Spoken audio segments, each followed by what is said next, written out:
Ano? Ha? Kakain ka?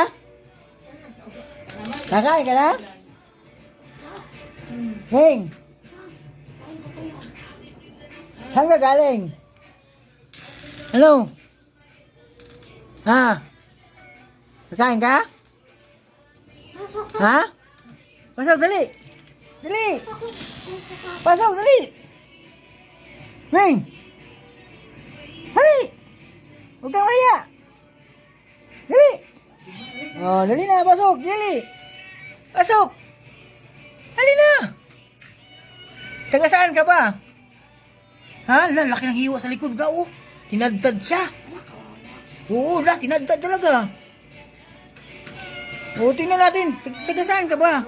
Mabait yata pusa na to. Tingnan mo, patingin. Tingnan mo, laki ng sugat. Wait lang. Oo, mabait oh, hindi magpapahawak siya. Tingnan ko lang, saglit yung ano mo. Sugat mo. Wait lang. Huwag ka malikot, huwag ka malikot. Sino ka ba? Laki. Oo, tingnan mo guys, oh. Sus, grabe, oh. Tinadtad, oh. Oh. Grabe naman yan talaga, tinaga ikaw. Kawawa ka naman.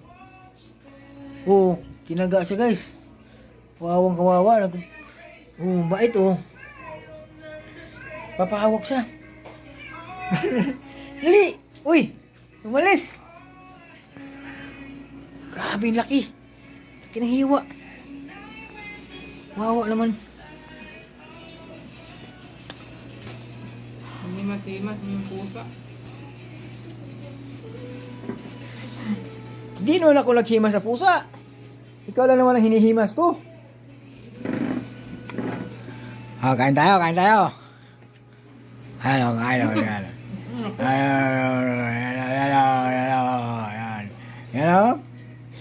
Ayan yung asawa ko pala. Yung asawa ko. Sarap. Sarap ng tuyo ba? Ayan o.